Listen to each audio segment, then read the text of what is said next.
Bonsoir, bonsoir tout le monde. Merci d'être venus aussi nombreux. Je suis Jean-René Berthélémy, je suis président de l'association Espace ADA qui organise donc ce type de soirée.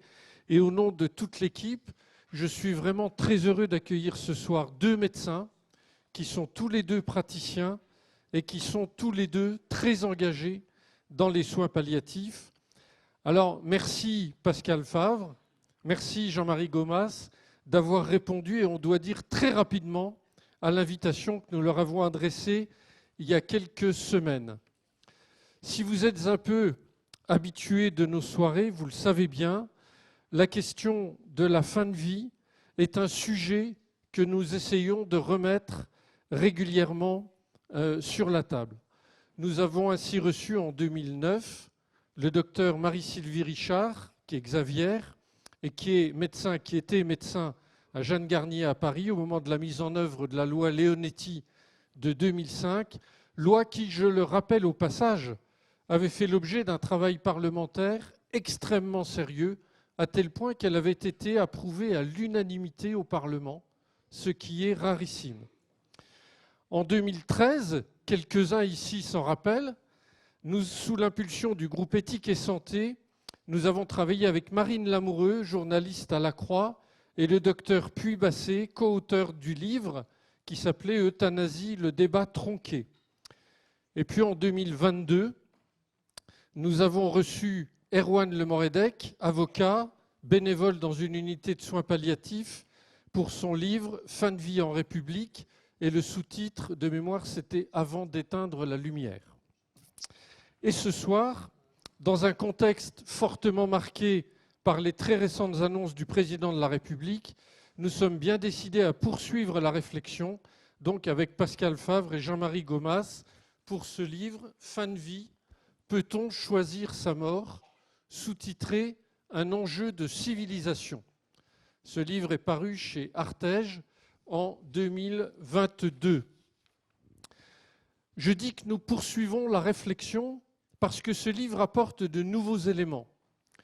En effet, il présente un regard de praticiens qui savent ce qu'est la complexité et la singularité des situations, qui connaissent de l'intérieur l'état des lieux du système de soins français, qui intègrent pratiques quotidiennes et réflexions philosophiques et, vous allez le voir, qui n'éludent aucune question ni aucun argument avancé aussi par les partisans de l'euthanasie.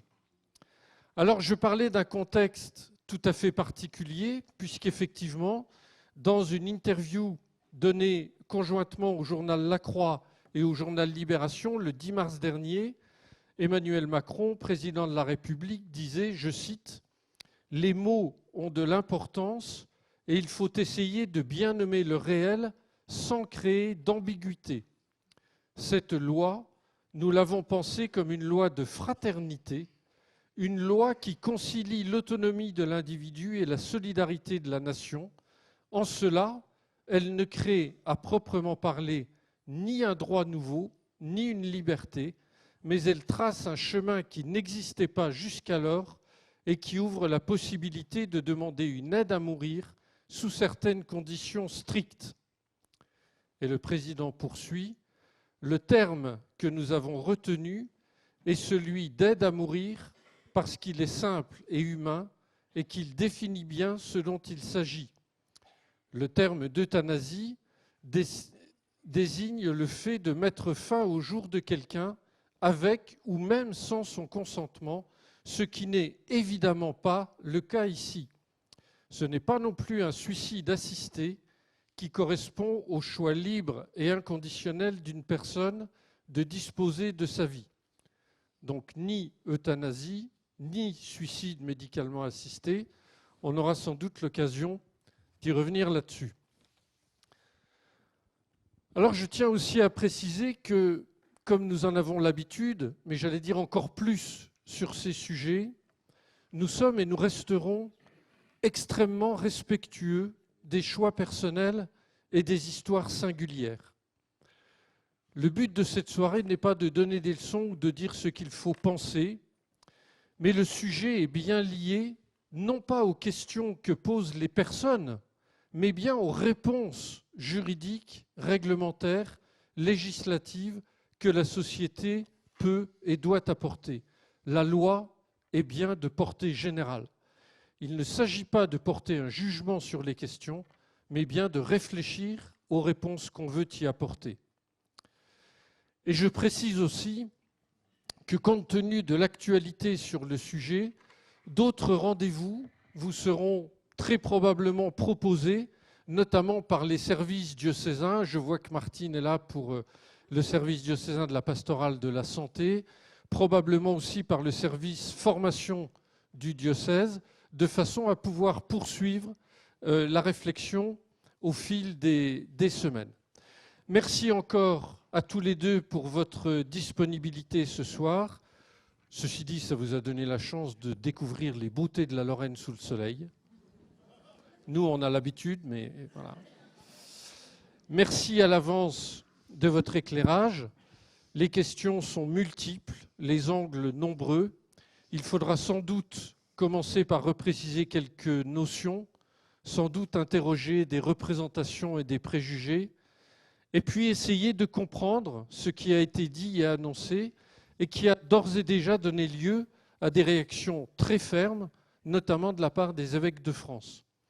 Et surtout, comme nous en avons l'habitude, on va essayer de regarder les enjeux tels qu'ils sont, autrement dit, de nous soumettre au réel. Comme d'habitude, à vous pour 50 minutes, 55 minutes comme vous êtes deux, allez, 58. Et puis ensuite, place aux échanges et aux questions. Merci et à tout à l'heure. Merci beaucoup.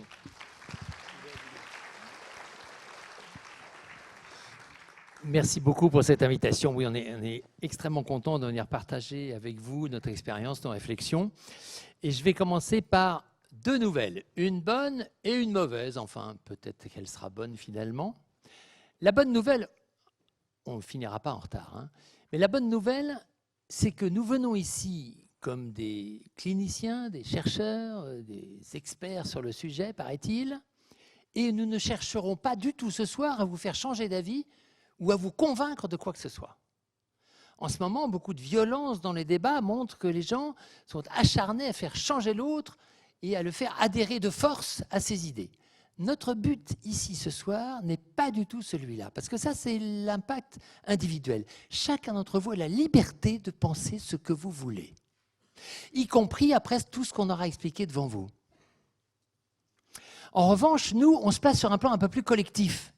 D'abord parce qu'on a écrit des choses, moi j'ai été expert toute ma vie sur ces questions-là, auprès des tutelles notamment, et sur un plan collectif, on est obligé de faire référence à des textes, à des principes, à des idées, et à s'écarter d'éventuelles idées reçues, d'éventuelles approximations dont les médias nous ont fait l'habitude. Donc, vous gardez votre liberté complète de penser ce que vous voulez, mais vous allez voir qu'il y a certaines idées reçues qu'on va mettre par terre, il y a certains mensonges véhiculés fréquemment, vous allez comprendre qu'il ne faut pas les répéter, etc., etc. Et on parlera des vrais chiffres ce soir, s'il en fallait. La deuxième nouvelle, elle est bonne ou mauvaise, suivant que vous êtes plus ou moins déprimé, suivant votre date de naissance. C'est que, mesdames et messieurs, chers concitoyens, chers frères en humanité, on est tous frères en humanité, c'est que la seule manière de vivre, c'est de vieillir. Et si vous vieillissez, vous allez mourir, nous aussi, paraît-il. Oui, nous allons tous mourir un jour, et c'est normal. Et là, je peux vous dire déjà que quand on rencontre les hommes politiques ou les journalistes, il y en a plein qui ont des plaques d'eczéma. Quand on leur rappelle qu'on est tous des humains touchés par la finitude, c'est très difficile. C'est normal. Nous avons tous une angoisse de mort au fond de nous. Nous avons tous un psychisme qui travaille. Mais vous allez voir à quel point, dans notre vie de médecin, nous avons vu à quel point la vie de l'autre, c'est un chemin particulier, c'est un sens jusqu'au bout, il a des choses à nous dire, on le respecte tel qu'il est, et chacun d'entre nous, ce chemin-là nous appartient. vieillir, c'est normal. Et contrairement à ce que les médias nous disent également, vous avez vu, hein, les médias, on est critiques, hein, l'agonie n'est pas forcément insupportable. Vous n'allez pas tous mourir de des douleurs épouvantables, etc., etc. On nous fait miroiter sans arrêt que la fin de vie, c'est horrible. Nous, les médecins, on peut vous dire non. Ça peut être difficile, mais horrible, non. Si vous êtes respecté, écouté, accompagné, le mot horrible n'appartient pas à la fin de vie d'un humain. Ben, peut-être vous avez connu certains de vos proches qui sont morts dans des conditions épouvantables parce qu'ils étaient malheureusement accompagnés par des équipes qui n'avaient pas vraiment les soins palliatifs dans le sang. Hein, vous savez, je dis souvent, les médecins, ils ont la médecine dans le sang, mais beaucoup ont une mauvaise circulation. Hein, donc, la fin de vie n'est pas que horrible. Et puis, évidemment, Jean-René l'a dit à l'instant, notre venue se plonge dans une actualité absolument brûlante. Et je passe la parole à Pascal. D'ailleurs, toute la soirée, on va faire comme ça, on va faire un ping-pong entre nous deux en alternant les sujets, parce que l'actualité, c'est donc des problèmes de mots, des problèmes d'annonces. Explique-nous un petit peu, qu'est-ce que tu en penses ?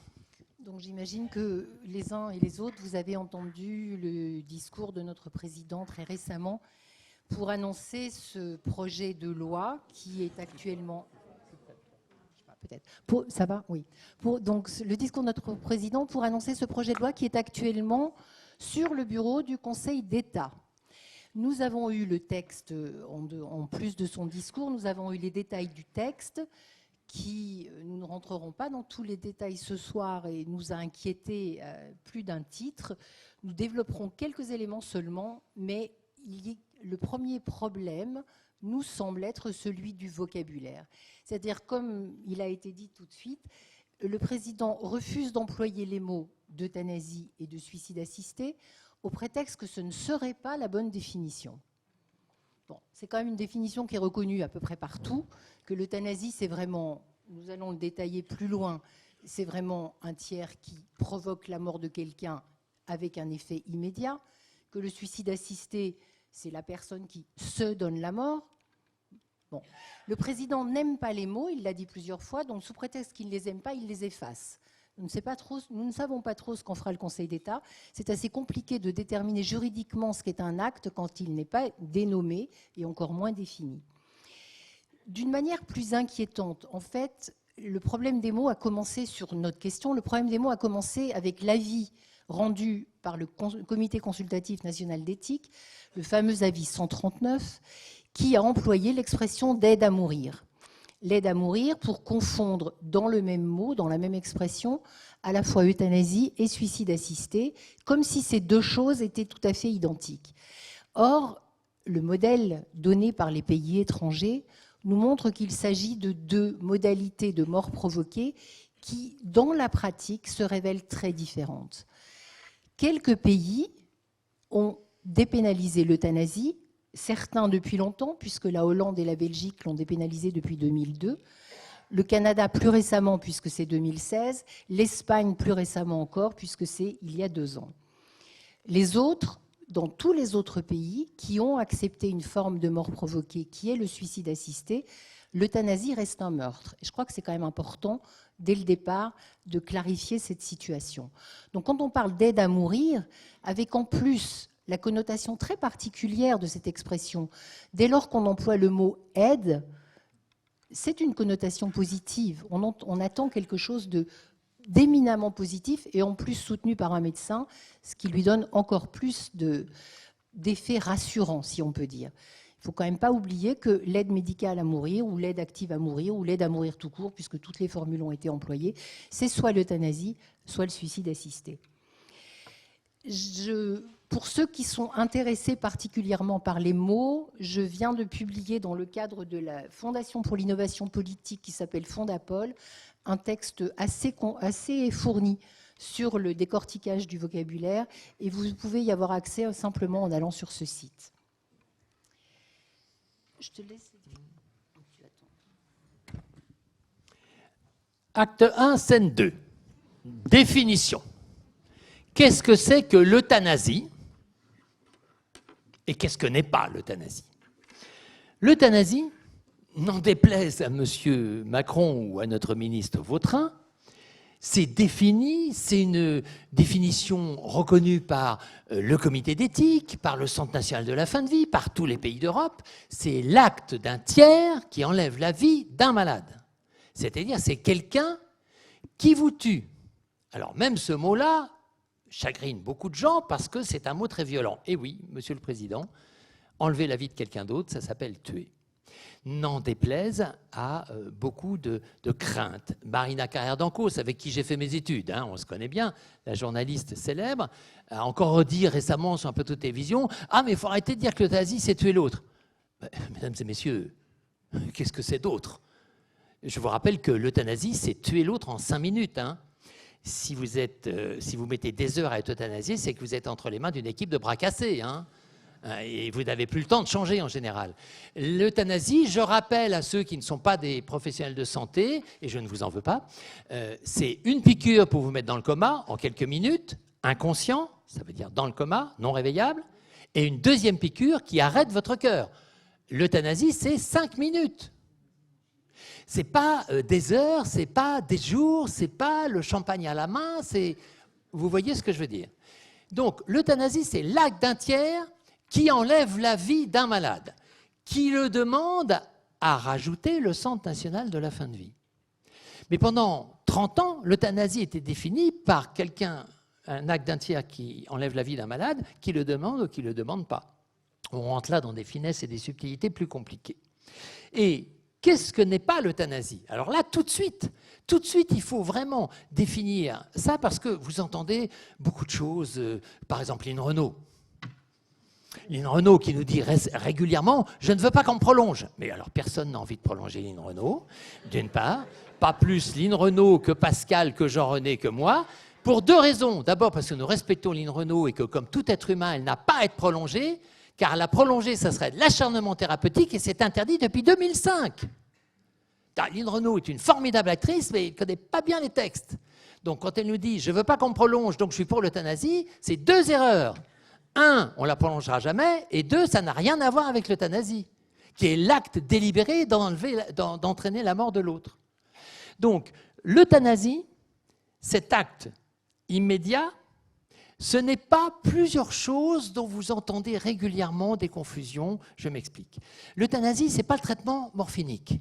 Quand vous donnez de la morphine à un malade, vous calmez sa douleur, vous ne le tuez pas. Ah bien sûr, si vous faites une erreur de dosage en employant de fortes doses de morphine, vous pouvez finir par tuer le malade. Mais ce n'est pas la même intention. Excusez-moi, calmer la douleur d'un malade, ça n'a jamais été le tuer. C'est lui donner le calme et l'absence de douleur quand il est en fin de vie et qu'il décède, mais l'intention du traitement morphinique n'est pas une euthanasie. Première chose, on entend beaucoup cette confusion. Deuxièmement, il y a beaucoup de gens qui disent, et encore récemment, dans une émission de télévision où j'ai participé, quelqu'un à côté de moi dit « Ah là là, j'ai euthanasié ma mère, j'ai demandé qu'on arrête les traitements. » Mais ça n'a rien à voir non plus.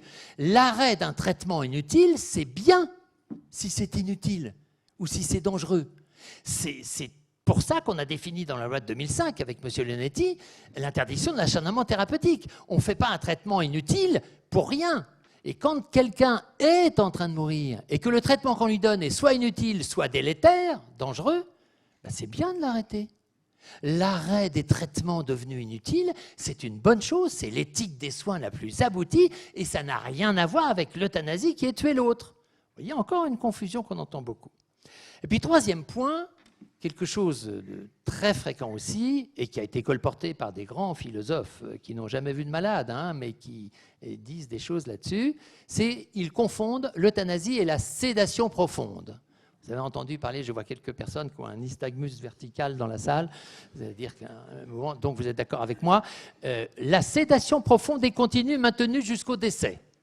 C'est quelque chose qui a été reconnu par la loi de 2016, qui n'a pas été inventé par la loi de 2016. Moi, le vieux palliatologue, j'ai fait dormir des malades toute ma vie quand il y avait besoin, évidemment et heureusement. La loi de 2016 a donné l'autorisation aux médecins de sédation profonde et continue maintenue jusqu'au décès pour les malades en train de mourir. Mais ce n'est pas ma sédation qui les font mourir.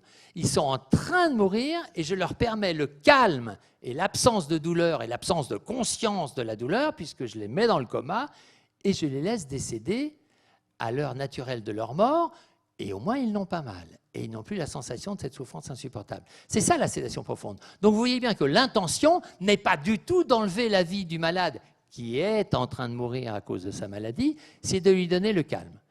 Je voulais vraiment être très clair et très simple là-dessus. Je pourrais évidemment vous garder une journée et demie entière en formation là-dessus, si vous le voulez, mais c'est vraiment bien important de distinguer l'euthanasie, qui est un acte qui enlève la vie, de choses, de procédures qui sont des traitements reconnus et encadrés par la loi et qui sont dans l'éthique des soins la plus aboutie.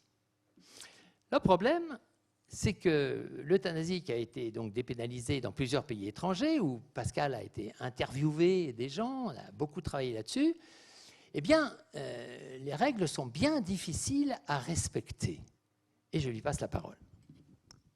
Alors, je voulais juste commencer au sujet de l'euthanasie par reprendre quelques affirmations que nous entendons beaucoup par les partisans du changement d'une loi maintenant, en disant, d'une part, les sondages disent que tous les Français, enfin qu'une grande majorité, c'est-à-dire plus de 80%, voire 90%, seraient favorables à l'euthanasie. Alors, la question qui est souvent posée, c'est qu'est-ce que vous allez choisir entre des souffrances insupportables ou l'euthanasie ? Moi, personnellement, je crois que là, je voudrais bien l'euthanasie. Bon. Mais souvent, c'est cette question-là, c'est la même question que posent certaines associations depuis des années, et évidemment, la réponse est un petit peu convenue. Le deuxième point qui est souvent annoncé, c'est de dire, comme ça, on arrêtera les euthanasies clandestines, puisqu'il y a des euthanasies clandestines. Alors, c'est vrai, il y a des euthanasies clandestines en France, il y en a toujours eu, il y en a partout. Mais dire qu'on va les limiter avec la loi est une erreur, puisque la Belgique, qui a dépénalisé depuis 2002, a proportionnellement plus d'euthanasie clandestine que chez nous. C'est-à-dire que quand la porte est ouverte, c'est-à-dire puisqu'en Belgique, la permission est donnée, on a l'impression que la permission s'agrandit de jour en jour, ça devient une autorisation, ça devient une légitimation, et il y a plus d'euthanasie clandestine chez eux que chez nous. Et puis, le troisième point qui est souvent évoqué, c'est de dire, mais de toute façon, s'il y a une loi, elle sera pour moi, mais elle ne sera pas pour vous, pas pour les autres, pas pour ceux qui ne veulent pas. Et là, on tombe dans quelque chose qui est la négation même de ce qu'est notre société. On a l'impression que nous serions des électrons libres et que rien n'impacte personne. Or, pour reprendre le poète John Donne, nul n'est une île, mais très sérieusement, l'acte de la mort, qu'elle soit naturelle ou provoquée, a un impact sur l'environnement immédiat, l'entourage, mais aussi plus largement sur la société. Et les morts violentes, que ce soit euthanasie ou suicide simple ou suicide assisté, ont un impact encore plus important, psychologique sur toutes les familles, et on le sait, pour non seulement l'entourage immédiat, mais il y a un effet transgénérationnel qui est indéniable. Donc on ne peut pas se dire, moi mon geste il va appartenir qu'à moi, et puis il ne se passera rien d'autre. Ça c'est vraiment quelque chose d'impossible à affirmer. Les modèles dont nous bénéficions, parce que j'allais dire qu'au fond, en France, nous avons la chance de voir à l'étranger ce qui se passe. Qu'est-ce qui se passe dans les années qui suivent l'instauration d'une loi ? Ce qui se passe, c'est que les choses deviennent de plus en plus banales, de plus en plus normales, et tout ça à tous les niveaux, c'est-à-dire pour les personnes, pour les médecins, pour les soignants et pour l'ensemble de la société. Pour vous donner un exemple qui est assez concret, le Canada a dépénalisé l'euthanasie en 2016, ce qui est donc beaucoup plus récent que la Belgique ou la Hollande. Au Québec, fin 2023, 10% des décès se font par euthanasie. Le président des médecins vient de faire un rappel en disant que la vieillesse n'était pas un argument suffisant pour euthanasier les personnes. Voilà. Je pourrais vous donner moult exemples, parce qu'on en a énormément, de toutes les débordements. Alors on appelle ça dérive, glissement, débordement, chacun choisira son terme. Mais il y a plusieurs phénomènes à ce niveau qui interviennent. C'est-à-dire qu'à la fois, lorsqu'une loi est votée, ce que nous promettent nos législateurs, il y a des critères extrêmement stricts. C'est-à-dire qu'on va interdire pour les mineurs, demander le consentement, etc. Et puis on voit, c'est ce que nous donne le modèle de tous les pays, c'est vérifiable quand vous voulez, que très très vite, l'ensemble des critères s'estompe. C'est-à-dire, le Canada, la loi en 2016 disait qu'il faudrait que les personnes soient en fin de vie. En 2021, la fin de vie a été éliminée. La Belgique a dit ce sera interdit aux mineurs. En 2014, ils ont ouvert aux mineurs. En Hollande, on peut se faire euthanasier en couple, que le conjoint soit malade ou pas. Mais bon, voilà. Enfin, les dérives sont tellement importantes qu'il paraît assez fou que nous, en France, on ne voit pas ça. Et pour nous, il y a une personne très importante qui est M. Theo Bauer. Certains d'entre vous ont peut-être lu ses témoignages en France. C'est un éthicien hollandais. Vous savez que la Hollande est un pays où la liberté est placée au-dessus de toutes les valeurs. Et M. Theo Bauer, en 2002, était tout à fait favorable, comme la majorité de ses concitoyens, à l'euthanasie. Il a même participé pendant une dizaine d'années à une commission de contrôle de l'euthanasie, dont il a démissionné et dont il est depuis un fervent opposant, en disant à quel point il y avait eu tellement de dérives que ça lui paraissait impossible. Et il nous fait une leçon en disant « Ne croyez pas, vous, Français, que vous serez meilleurs que nous qui n'avons jamais pu tenir nos critères. » Je crois que c'est quand même très, très important que nous entendions ces leçons. Le dernier point, c'est que ces pays appellent la mort par euthanasie mort naturelle. Voilà, ce qui théoriquement est pour une question assurantielle, mais enfin qui laisse quand même beaucoup à réfléchir. Et puis, surtout, je crois qu'il y a un point qui est très très peu abordé, c'est celui qui, moi, m'avait intéressé quand je me suis beaucoup penchée sur cette question, c'est le pouvoir exorbitant qui est tout d'un coup donné aux médecins. On a l'impression dans les discours que le malade va demander et que sa volonté sera exécutée. En réalité, la position du médecin est fondamentale. Si quand le malade vient me voir, je lui dis vous avez raison, on prend rendez-vous, oh non mais c'est pas la peine d'aller faire le traitement, vous verrez. C'est ce qui se passe d'ailleurs au Canada où dès que vous avez un diagnostic de pathologie grave, on vous annonce votre cancer avec peut-être quelques métastases, vous avez la possibilité tout de suite au bureau d'à côté d'aller consulter pour l'euthanasie. Donc imaginez ce que c'est que le choc d'une annonce. Je crois que tout le monde a vécu ça de près ou de loin dans nos familles. Au moment de l'annonce d'une pathologie, tout le monde est sous le choc et on vous propose l'euthanasie. Je vais un peu plus loin pour préciser ce que tu dis, c'est que le Canada a inscrit dans la loi l'obligation pour le médecin de parler, ils appellent ça l'aide médicale à mourir là-bas, l'AMM, de parler aux malades dès la première consultation de l'aide médicale à mourir, au nom de la liberté de l'autodétermination qui est mise au-dessus de toutes les valeurs. Au Canada, c'est obligatoire. Et on a donc des collègues de Montréal qui nous ont raconté qu'il y avait des malades qui arrivaient en primo-consultation de cancérologie. On leur annonçait la maladie grave. 8 jours après, ils étaient euthanasiés sans avoir de traitement parce qu'ils refusaient le traitement et ils se faisaient euthanasier d'emblée. C'est inscrit dans la loi comme possibilité au Canada. Ça laisse rêveur. Et juste pour terminer sur ce sujet, on a un témoignage qui est magnifique, qui était celui de M. Pozzo di Borgo, qui est décédé maintenant. C'est le personnage qui avait donné lieu au film Intouchable, pour ceux qui l'ont vu. Donc M. Pozzo di Borgo a eu un accident, je crois, de parapente, à la suite duquel il a été tétraplégique. Et il a longtemps milité contre l'euthanasie en disant « Si la loi avait existé au moment où j'ai eu mon accident, je ne serais plus là pour vous en parler parce que j'aurais demandé à mourir. » Évidemment, de se retrouver tétraplégique du jour au lendemain, je crois que tout le monde dans cette salle serait d'accord pour dire « Moi, je n'ai pas envie de vivre ça. » Mais c'est faire une insulte à toutes les personnes handicapées de notre pays, ce qu'on est en train de leur faire vivre depuis des mois. C'est faire une insulte à toutes les personnes porteuses de maladies dégénératives que de les stigmatiser comme ça se fait depuis des mois, en pensant qu'ils n'ont rien d'autre comme projet de vie que d'aller mourir. Parce que la majorité d'entre eux ne sont pas du tout dans cette pensée-là. Et je crois que c'est à eux aussi qu'on doit penser au quotidien. Or, il faut que vous rendiez compte que tout ce que Pascal vient de vous dire, y compris des choses plus détaillées, tous les députés de la commission Falorni ont notre bouquin, le ministre a notre bouquin, Brigitte Macron aussi, etc. On a fait des fiches pour les députés en 2021, etc. Ils savent tous que c'est impossible de tenir l'euthanasie, que tous les pays qui ont été pénalisés, c'est des glissements de critères immédiats. Et pourtant, stupéfaction, alors qu'ils savent tous tout ça, ils ont mis ça dans le projet de loi présenté par M. Macron il y a 15 jours. Ça nous laisse rêveurs. Acte 1, scène 3. On vient de parler, on a fait l'introduction, on vient de parler d'euthanasie, on vient de parler des pays étrangers. Mais il faut dire un petit peu, qu'est-ce que c'est que les soins palliatifs? Et là, évidemment, je vais vous parler de mon métier. Pendant 35 ans, j'ai accompagné des milliers, je viens de prendre ma retraite, je suis un jeune retraité, n'est-ce pas?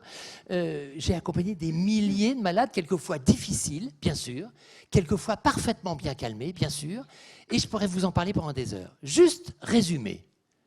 Puisque notre finitude est normale, qu'est-ce qui fait le sens de notre vie? Et je pourrais invoquer plein de philosophes, Jacques Lacan et d'autres, sur qu'est-ce qui fait le sens de notre vie. Vous avez votre spiritualité, votre richesse intérieure, le sens de votre vie, et jusqu'au bout, vous allez la vivre. Le soin palliatif, c'est accepter que l'autre ait cette part de mystère qui le guide dans un chemin qui ne m'appartient pas, son bonheur ne m'appartient pas, et nous allons l'écouter jusqu'au bout, en nous occupant de deux choses, donc sa finitude, c'est la plateforme de départ, s'occuper de son confort et de sa communication. Le soin palliatif, c'est faire en sorte que le malade soit le plus confortable possible. Douleur, souffrance, dyspnée, constipation, angoisse, délire, hallucination, troubles digestifs, troubles respiratoires, tout ce que vous voulez, confort, le plus de confort possible, pour que sa communication soit la meilleure possible, même si son corps est abîmé et même si son esprit est atteint de troubles cognitifs. Finitude, confort, communication. Et c'est un chemin absolument extraordinaire de vivre avec l'autre dans cet échange, en acceptant qu'il a quelque chose à nous dire, que je suis son frère en humanité, que je suis à son service, non pas parce que je suis gentil ou mal payé, on est tous mal payés en plus dans les professions de santé, non, c'est parce que je suis au service de cette fraternité, de cette relation d'aide, du sens de la vie qu'il va développer parce que je m'occupe de son confort et de sa communication. Le soin palliatif, c'est tout simplement ça, cette temporalité de la fin de vie jusqu'au dernier souffle. Alors évidemment, on a tous envie d'être en bonne santé jusqu'au bout, mais comme le rappelle Alexis Burneau, en fin de vie, 100% des malades sont incurables. Oui, non, mais là, ça m'a mis très en colère récemment. Il y a encore des journalistes qui ont dit que faire quand il n'y a plus d'espoir, que c'est l'impasse thérapeutique et qu'on est incurable. Ben, mon petit bichon, c'est normal. Tu es un humain. Quand tu es en fin de vie, tu es incurable. C'est pas un problème, c'est normal. Vous voyez comme on nous lessive le cerveau en nous amenant à croire que c'est scandaleux. Je suis désolé, mesdames et messieurs. C'est pas scandaleux de mourir. Vous êtes des humains, XXXY comme moi. Et nous avons une vie formidable, la plus formidable possible à épanouir jusqu'au bout, et nous mourrons un jour. Là, vous voyez, on sent que la société a évolué ces temps-ci. Hein.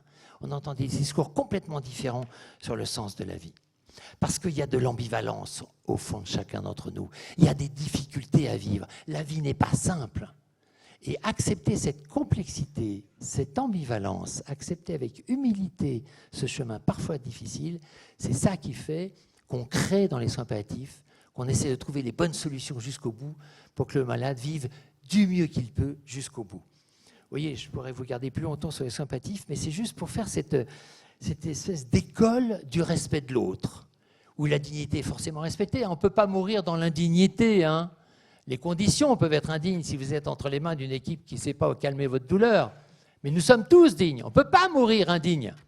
Ça, c'est des manipulations de discours, passons. Donc, les soins palliatifs ont été basés par des lois successives et nous avons eu la stupéfaction de rencontrer des hommes politiques et des responsables qui ne connaissaient même pas ces textes-là. Et ça, c'est encore un autre problème qui explique peut-être pourquoi le projet de loi a des côtés complètement impossibles et insensés. C'est qu'il a été fait par des gens qui ne voient pas de malades et qui, visiblement, sont hors sol, hors de la réalité, déconnectés du réel. Donc le soin palliatif, c'est une école, de ce point de vue-là, d'humilité. Et ça aussi, c'est un mot que la société contemporaine n'a pas du tout envie d'entendre. D'humilité devant le mystère de l'autre. Scène 4. Le suicide. Mesdames et messieurs, une définition, c'est très simple. Le suicide, vous êtes seul. Ah oui, pareil, je suis enregistré, pardon. Le suicide, vous êtes seul. Par définition, le suicide, vous êtes seul. J'insiste. On a travaillé avec des profs de droit pénal qui nous ont tout de suite dit, attendez, quand il y a quelqu'un qui est dans la même chambre que la personne se suicide, moi, le prof de droit pénal, je pose tout de suite, mais qu'est-ce que vous faisiez avec ce quelqu'un qui se suicidait? Qu'est-ce que vous avez fait? Pourquoi vous ne l'avez pas arrêté? Non-assistance à personne en péril? Est-ce que vous lui avez fourni quelque chose? C'est interdit, etc., etc. Le suicide, vous êtes seul. Et le suicide assisté depuis 1981 est interdit dans notre pays pour protéger les plus faibles, pour protéger les plus vulnérables, pour protéger les plus dépressifs, parce que le respect de la vie est central dans tous nos textes depuis 2 siècles. Et donc le suicide assisté, c'est quelqu'un qui se suicide et qui a besoin, à un moment ou à un autre, de l'aide, si minime soit-elle, de quelqu'un pour l'aider à obtenir le produit, administrer le produit, organiser son suicide. C'est ce qu'on appelle le suicide assisté. Mais c'est le malade qui se suicide. Et vous voyez donc la différence énorme avec l'euthanasie, où c'est quelqu'un qui vous enlève la vie. C'est pas vous. La différence est énorme. Et je repasse la parole à Pascal, parce que dans les pays où le suicide assisté est dépénalisé, il y a 2 modalités très différentes. Oui. Jean-Marie parle d'une différence énorme. Alors la différence énorme, elle est gommée dans le projet de loi actuel parce que le projet de loi indique qu'un médecin ou un infirmier ou un proche devrait être présent au moment du suicide assisté de la personne. Le rôle du médecin allant jusqu'à faire une dose supplémentaire, dit le texte, pour être sûr que la personne soit bien morte. Ça questionne doublement, triplement, quintuplement la notion même de suicide assisté, puisque tous les pays qui ont autorisé le suicide assisté insistent justement sur cette notion d'autodétermination jusqu'au bout, qui fait que la personne fera ou ne fera pas. On a donc 2 modèles, si on peut dire, assez différents. C'est ce qui se passe en Suisse, où les associations ont pris en charge, en quelque sorte, le suicide assisté et accompagnent les personnes. Donc en Suisse, il faut préciser qu'il n'y a pas de loi. C'est quand même intéressant de dire ça, parce qu'on est toujours la Suisse qui est citée par les médias comme pratiquant l'aide à mourir, puisque c'est le grand mot. En fait, il n'y a aucune loi en Suisse. C'est simplement une dérogation à la loi pénale qui permet de participer à un suicide à condition de ne pas y avoir de mobile égoïste. Ce qui est une précision qui n'est pas dans le projet de loi français pour l'instant, mais qui nous semble essentielle. Parce que si on est héritier, ça pose quand même d'autres questions. Le proche qui va aider la personne à mourir et qui est son héritier, il faudra quand même qu'on réfléchisse doublement. La Suisse, en Suisse, ce sont donc les associations qui s'en occupent, et très clairement, ça n'est pas un acte médical. Et le rôle du médecin se limite à vérifier certains critères et à faire la prescription du produit létal. Pour préciser toutes les choses, c'est que même ça, on a l'impression que ce n'est pas grand-chose peut-être, juste cette prescription. Si la majorité des médecins suisses s'y disent favorables, ils sont moins d'un tiers à accepter de signer l'ordonnance. Ça met bien en évidence la position des soignants qui, en général, ont quand même choisi cette voie professionnelle avec une mission qui n'est pas celle de provoquer la mort. Donc, ce sont des associations qui s'en occupent. Alors, elles sont à but non lucratif, mais enfin, elles sont très riches. Voilà, on articule ça comme on veut. Théoriquement, ça se passe très bien. Pratiquement, je ne sais pas si certains d'entre vous ont vu le documentaire qui est passé sur C8, je crois en fin d'année, qui est actuellement visible sur YouTube, qui s'appelle « Mourir n'est pas tuer ». Dans ce documentaire, vous avez 3 minutes absolument glaçantes. C'est une caméra cachée chez Dignitas en Suisse, donc dans une association militante. Eh bien, ça vous permettra de vous refaire une idée un tout petit peu plus précise sur comment se passent les choses. C'est glaçant. Une autre modalité de suicide assisté, c'est ce qui se passe en Oregon et dans 10 autres États des États-Unis. En Oregon, depuis 1999, donc ça fait longtemps aussi. Dans ces États, puisque dans tous les États ça se passe de la même façon, il doit y avoir le respect d'un certain nombre de critères avec des délais, une deuxième consultation du médecin, du patient avec des témoins, présence de témoins. Et si tous les critères sont respectés, le médecin va prescrire une pilule létale, qu'on appelle la kill pill, que le patient va aller chercher dans une pharmacie agréée et qu'il va prendre ou ne pas prendre. Et en fait, nous insistons beaucoup sur cette modalité-là, parce qu'il se trouve que plus de 30% des gens ne vont jamais jusqu'au bout. C'est-à-dire qu'ils ont la prescription, ils vont quelquefois même pas la chercher à la pharmacie, mais surtout même quand ils ont le produit à la maison, plus de 30% ne le prennent jamais. Ça montre bien l'ambivalence de chacun, c'est-à-dire à la fois l'idée d'être rassuré, parce que la pilule est là, mais à la fois la difficulté de passer à l'acte. Et c'est très essentiel. Donc il est vraiment assez curieux que dans le texte tel qu'il est écrit pour l'instant, le projet de loi, on soit complètement à côté de cette autodétermination jusqu'au bout, puisque la présence du médecin implique forcément la prise d'un rendez-vous, qu'à partir du moment où il y a un rendez-vous, vous fixez quelque chose, vous contraignez quasiment la personne à aller jusqu'au bout, ce qui est un côté quand même assez effrayant. Et puis l'autre grande question qui se pose, que ce soit le suicide assisté ou l'euthanasie, c'est qu'est-ce qu'on fait de la prévention du suicide ? Qu'est-ce qu'on fait de cette prévention ? Chaque année, 9000 personnes se suicident en France. Il y a 200 000 tentatives de suicide. Les réanimateurs en récupèrent un certain nombre, 15 000 par an. Qu'est-ce qu'ils vont faire ? Il y a des questions essentielles qui se posent là sur toute l'orientation. Enfin, je veux dire, il y a assez peu de familles qui sont préservées de cette histoire de tentative de suicide, voire de suicide. Chacun connaît le traumatisme que ça représente pour tout le monde. Est-ce que ça veut dire qu'on va laisser les gens ? Est-ce qu'on va les inviter à le faire, les inciter à le faire ? Ou est-ce qu'on va au contraire rester dans l'accompagnement jusqu'au bout et la prévention, en sachant quand même qu'à l'heure actuelle, les progrès de la thérapeutique sont énorme. C'est-à-dire quand on vous parle de situations douloureuses, et certainement que beaucoup d'entre vous, en tout cas certains d'entre vous ont vécu ça, des situations de proches qui sont morts, voire qui meurent encore dans des conditions insupportables et inacceptables. Mais est-ce que la réponse à ça, c'est de les tuer ? C'est une vraie question. Actuellement, chaque jour, il y a 500 personnes en France qui meurent sans disposer des soins palliatifs dont ils auraient besoin. 500 chaque jour. Stop. Ça, c'est un chiffre qui doit vous donner des frissons, mais il vous manque une donnée pour comprendre que c'est vrai. C'est vrai ce qu'on est en train de vous dire. Il y a 670 000 morts par an en France. 670 000. Ça veut dire, pour être clair, simple, 2000 morts par jour en hiver, 1000 morts par jour en été. Au mois d'août, il y a 30 000 morts chaque mois d'août en France. 1000 morts par jour. En décembre, il y a 60 000 morts chaque mois de décembre en France. 2000 par jour. On est au mois de mars, ça commence à descendre un peu vers l'été, on doit être à 1500 morts par jour. C'est-à-dire que quand on dit qu'il y a 500 personnes par jour qui meurent, qui n'ont pas accès aux soins palliatifs spécialisés auxquels ils ont besoin, c'est qu'on fait simplement le calcul. En hiver, il y a 2000 morts par jour, il y en a la moitié qui ont besoin de soins palliatifs.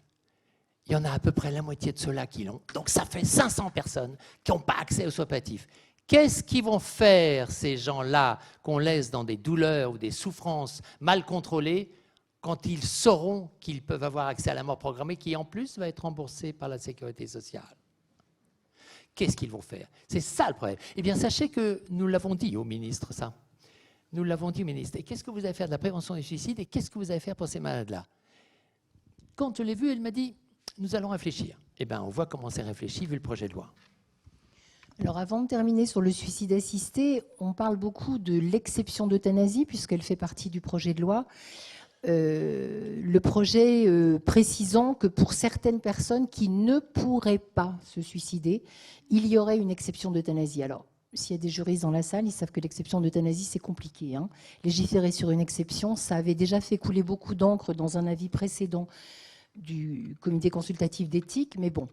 Surtout sur le plan médical, c'est quelque chose qui ne tient pas. C'est-à-dire que les personnes peuvent se suicider. En Suisse, ça fait des années que ça se fait. On trouve toujours un moyen technique pour que ce soit la personne elle-même qui déclenche la perfusion ou qui avale quelque chose au dernier moment. Ils ont toujours trouvé les moyens. Et la plupart du temps, quand on en parle en France et quand on parle de cette exception d'euthanasie, on pense aux personnes qui ont des maladies neurodégénératives et qui ne pourraient donc plus déglutir, plus avaler ou plus. La plupart de ces personnes sont sous assistance. C'est-à-dire qu'elles peuvent bénéficier en France actuellement d'un arrêt des traitements, c'est-à-dire de la suppression des machines, qui est toujours accompagné, évidemment, d'une sédation profonde avec une analgésie, etc. Donc, elles rentrent parfaitement dans le cadre. Et le professeur Prada, qui est un neurologue connu et qui suit des maladies de Charcot, puisque c'est de celle-là dont on parle le plus, à Paris régulièrement, dit qu'il n'y a jamais eu de problème pour lui. Donc c'est un faux problème que de parler de cette exception d'euthanasie qui se révèle absolument inutile. Le risque d'une exception d'euthanasie, c'est que ça restera jamais une exception. C'est ce qu'on a vu partout ailleurs, puisque d'extension en extension, il n'y aura plus d'exception du tout, bientôt. Nous avons presque fini, et ça va être un final éblouissant dans quelques minutes. Mais ce que Pascal vient de vous dire, c'est très important. Tous les journalistes disent « Oui, mais les malades qui ne peuvent pas se suicider ». Notre président dit « Oui, mais les malades qui ne peuvent pas se suicider sont obligés d'aller à l'étranger ». Non, mais je vous en prie, monsieur le président, mais qu'est-ce que... Vous avez lu les notes qu'on vous a fait passer ? Et ça, c'est vraiment énorme comme déformation. La Suisse, qui assiste le suicide de centaines, milliers, je crois, malades chaque année, n'a pas de problème, n'a pas besoin de l'exception euthanasie. Donc c'est une fake news, l'exception euthanasie. Nous en voulons beaucoup au Comité consultatif national d'éthique d'avoir mis dans son avis 139 quelque chose de faux sur le plan médical, à savoir qu'il y a des gens qui ne pourraient pas se suicider, donc il faut une exception d'euthanasie. C'est faux. C'est faux. N'importe qui d'entre vous qui travaille en service de neurologie, il y a sûrement des infirmières, des médecins neurologues dans la salle, savent à quel point nos installations de domotique, j'avais ça dans le service que j'ai dirigé à l'assistance publique des hôpitaux de Paris, permettent aux malades de faire plein de choses, prendre ses décisions, administrer des trucs. Donc ça, c'est une fake news qui nous fait très mal parce que ça ouvre une exception euthanasie dont nous n'avons pas besoin. Vous voyez comme quoi c'est compliqué. Et nous allons terminer par quelques phrases. Je voudrais juste vous donner une idée quand même de cette différence dans le temps entre l'euthanasie et le suicide assisté. Parce que ce fait de les mélanger en permanence et de les confondre dans Aide à mourir finit par nous empêcher de réfléchir sérieusement à la chose. En 2016, la Californie a dépénalisé le suicide assisté. La même année, en 2016, le Canada a dépénalisé l'euthanasie. Ce sont des pays proches, on va dire, culturellement proches, 37 millions, 38 millions d'habitants tous les deux. Eh bien, 7 ans après, il y a 20 fois plus de décès par euthanasie au Canada qu'il n'y a de décès par suicide assisté en Californie. Je vous laisse en conclure ce que vous voulez en conclure. Maintenant, le dernier point, il y a tellement de points qu'on n'a pas évoqués, mais il y a un point qu'on n'a pas évoqué qui est quand même très important, c'est la question financière. Parce que si tous nos politiques sont quand même assez silencieux sur cette question, si les mutuelles se montrent vertigineusement favorables à cette euthanasie, puisque ce sont quand même les mutuelles qui ont soutenu la Convention citoyenne, organisée de manière assez biaisée. C'est eux qui répètent et qui envoient aux députés des courriers soi-disant de malades qui demanderaient à bénéficier d'euthanasie. Bref, elles sont très, très actives. Mais le Canada, a calculé les gains, les économies, et je crois que le chiffre est de 137 millions sur une année, seulement pour les frais de santé. C'est-à-dire, on ne parle pas des économies qui sont faites sur quelques mois de vie supprimée, quelques mois, voire plus, puisque si on revient à notre projet de loi envisagerait la possibilité du suicide assisté, voire de l'euthanasie, pour une personne dans un délai je ne sais plus quel est c'est plus proche, c'est entre 6 mois et 1 an de sa mort. Je ne sais plus quel est le terme. Moyen terme, moins de 6 mois. Donc ça veut dire pratiquement jusqu'à 1 an, ce qui déjà médicalement est indéfinissable. Aucun médecin sérieux ne pourra dire à une personne qu'elle a pour 6 mois ou 1 an à vivre. Quelques semaines, quelques heures, quelques jours, mais quelques mois, c'est vraiment difficile.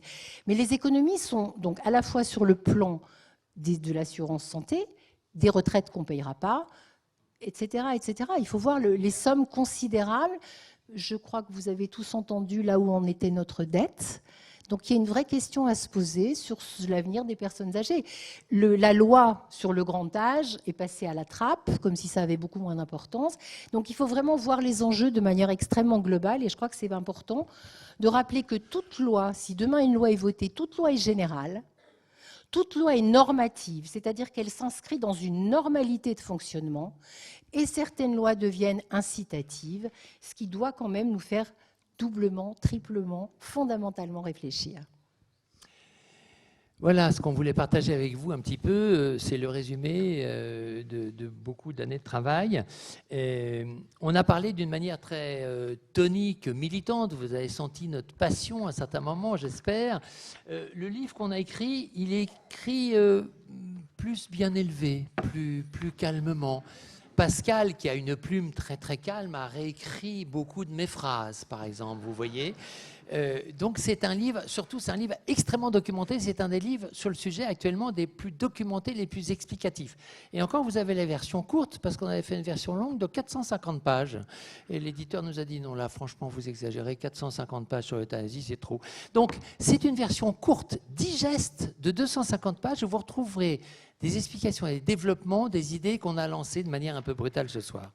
Pour terminer, ça cette fois-ci, c'est la dernière phrase. Souvent on nous pose la question en ce moment, mais qu'est-ce qu'on peut faire? Qu'est-ce qu'on peut faire? On est d'accord, pas d'accord? Eh bien, écrivez à votre député et à votre sénateur. Vous trouverez son mail sur n'importe quel site bien fait et sur sa permanence pour dire ce que vous pensez. Et là, encore une fois, je ne vous donne pas de leçons, je vous laisse la liberté de lui écrire ce que vous voulez. On est, nous les médecins, bien sensibles à la souffrance de l'autre. On pense actuellement que ce n'est pas une bonne solution ce qui est en train de se préparer. Et vous aussi, chacun d'entre vous, citoyens et frères en humanité, j'y tiens, vous pouvez parfaitement écrire un petit mail ou une petite lettre à votre député, à votre sénateur. Allez le voir même encore mieux. Ils adorent voir leurs électeurs, vous savez, ils adorent. Et dites-leur ce que vous pensez sur le respect de vos valeurs, ce qui est important pour vous. Merci beaucoup pour votre écoute.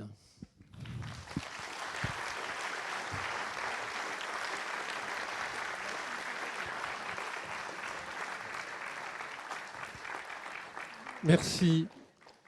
Mettez-vous ici, Pascal. Jean-Marie va se mettre là-bas. Merci beaucoup pour la clarté, la précision de votre intervention. Avant de laisser place aux questions, je voudrais revenir sur 2 points qui étaient clairs, mais qui, de mon point de vue, méritent qu'on y revienne encore. Jean-Marie, vous disiez l'intention est quelque chose de tout à fait central dans cette affaire-là. Est-ce qu'il n'y a pas aujourd'hui des risques de confusion, des risques d'amalgame dans les pratiques? Et finalement, est-ce qu'on n'est pas en danger d'une approche conséquentialiste qui dirait finalement, peu importe l'intention, puisque le résultat est le même? Ah, merci beaucoup, Jean-René, cette question. Je l'ai entendue toute ma vie de médecin. Vous, le spécialiste de sympathie, vous êtes un gros hypocrite, vous dites que vous accompagnez l'autre, mais de toute façon, 8 jours après, tout le monde est mort. Ah, ben oui, ils étaient en train de mourir. Mais l'intention n'est pas du tout la même. Si j'euthanasie le malade, c'est là tout de suite maintenant, je vous rappelle, c'est 5 minutes, hein, ou alors vite changer d'équipe. Hein. Mais si j'accompagne l'autre et que je le laisse mourir à son rythme et à son histoire, et si on a le temps tout à l'heure, on vous racontera quand même 2 études scientifiques qui montrent que vous choisissez le jour et l'heure, même si un grand homme a dit « veillez car vous ne savez ni le jour ni l'heure », nous on a des preuves scientifiques que vous décidez. Vous choisissez le jour de votre mort si vous attendez une date, et il y a un type qui s'appelle Phillips qui a publié que vous pouvez décaler la date de 8 jours de votre décès si vous attendez une date importante ou un événement important. 8 jours. Vous pouvez décaler la date de votre décès de 8 jours. C'est Philippe. Et puis, avec mon équipe, en 2015, on a montré que le jour du décès, 3/4 des malades, quand ils étaient en position de choisir, c'est-à-dire notamment dans un centre de soins palliatifs, attendaient qu'il n'y ait plus personne dans la chambre pour s'arrêter de respirer. Et là, de nouveau, je vois 50 personnes qui ont un nystagmus vertical dans la salle. Donc, vous êtes d'accord avec moi. Ça veut dire quoi? Ça veut dire que le dernier souffle est tellement difficile à donner qu'on le retient pour que ce ne soit pas son chéri qui le reçoive. Et on attend qu'il n'y ait plus personne dans la chambre pour s'arrêter de respirer. Ces 2 études majeures montrent que le malade, même dans la difficulté, même dans le coma, garde le sens de sa vie jusqu'au bout et il décide de lâcher prise quand c'est son heure. Et c'est pour ça, je réponds à ta question, l'intention est cruciale. Quand je soigne la douleur d'un malade et que je l'aide à se calmer, mon intention, c'est de lui donner le calme, pas de le faire mourir. Donc, donner de la morphine, faire une sédation profonde, c'est lui donner le calme, ça n'a jamais été une euthanasie. C'est 2 choses différentes. D'ailleurs, la Haute Autorité de Santé a fait un texte entier là-dessus, qu'on a écrit avec eux. C'est un texte très bien pensé, mûri, ou qui montre que ce n'est pas du tout la même chose. L'intention, c'est la résolution intime d'agir dans un sens donné. Vocabulaire juridique, page 562. Ça calme. Hein. La résolution intime d'agir dans un sens donné. C'est ça la définition juridique d'une intention. Vous ne pouvez pas, comme le coureur cycliste qui se droguait à son insu de son plein gré, vous vous souvenez de cette blagounette extraordinaire, ça c'est une intention rigolote, hein, non. Vous ne pouvez pas faire un truc exprès sans le faire exprès. L'intention, vous le savez et vous le voulez. C'est la définition juridique de l'intention. Et c'est pour ça que nous, on fait des journées éthiques de formation pour les soignants sur l'intention. Qu'est-ce que tu veux vraiment faire pour l'autre? Tu veux le soigner, le calmer, l'accompagner, accélérer sa mort, le réanimer à tout prix, acharnement thérapeutique, etc. Attention, les réanimateurs qui sont dans la salle, hein, j'adore votre métier. Hein. Quand vous réanimez correctement quelqu'un, personne ne dit que vous êtes acharné, vous l'avez sauvé. Donc bravo. Hein. Un acharnement thérapeutique qui marche bien, c'est une réanimation réussie. Donc l'intention, c'est crucial pour savoir ce qu'on fait. Et là, on a l'impression que nos personnalités politiques ont un petit peu de mal. Puis 2e question, Jean-Marie, mais levez la main hein, si vous voulez intervenir, il y a des micros qui viendront jusqu'à vous. 2e question, vous avez évoqué rapidement cette difficulté et vous avez même prononcé le mot d'ambivalence par rapport entre ce que je dis souhaiter, ce que je souhaite, etc. Et dans ce cadre-là, moi je suis très inquiet de voir comment on va faire avec des personnes, par exemple, qui ont des troubles cognitifs et qui, quelque temps avant, auraient dans des directives anticipées, dit « je veux », d'ailleurs on ne sait pas trop quoi, parce qu'on est quelques-uns dans la salle à bien savoir que c'est très compliqué de rédiger des directives anticipées claires, c'est très compliqué. Comment on fait dans ces configurations-là?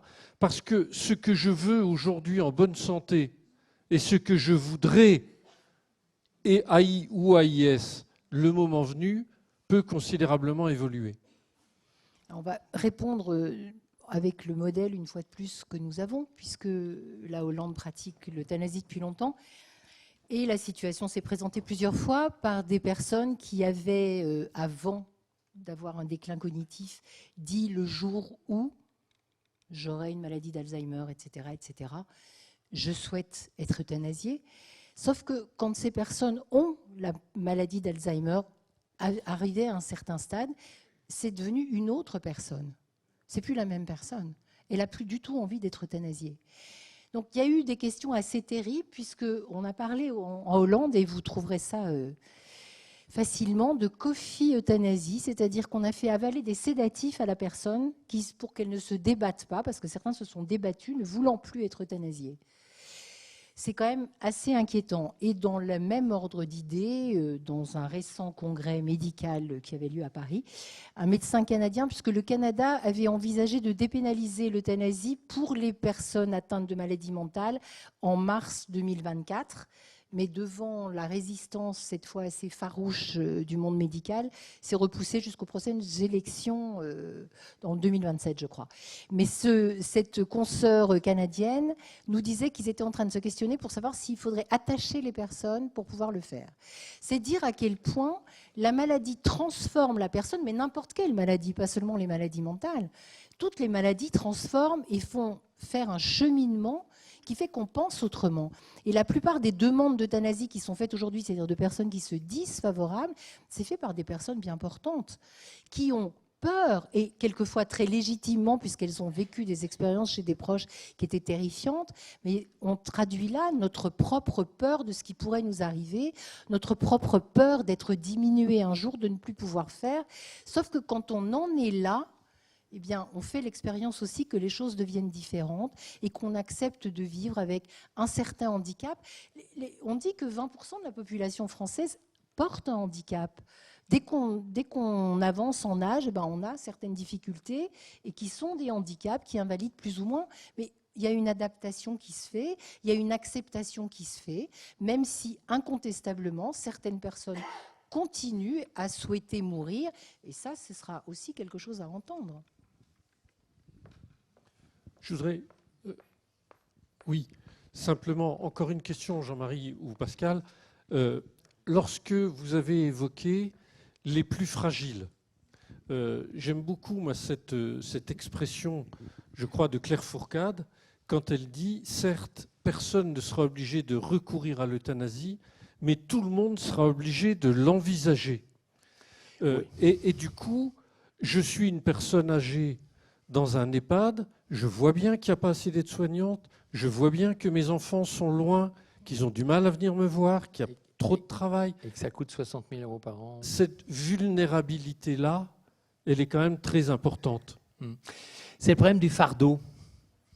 Je suis gériatre universitaire et toute ma vie, j'ai vu des personnes âgées et beaucoup m'ont dit « Docteur, je ne voulais pas me réveiller.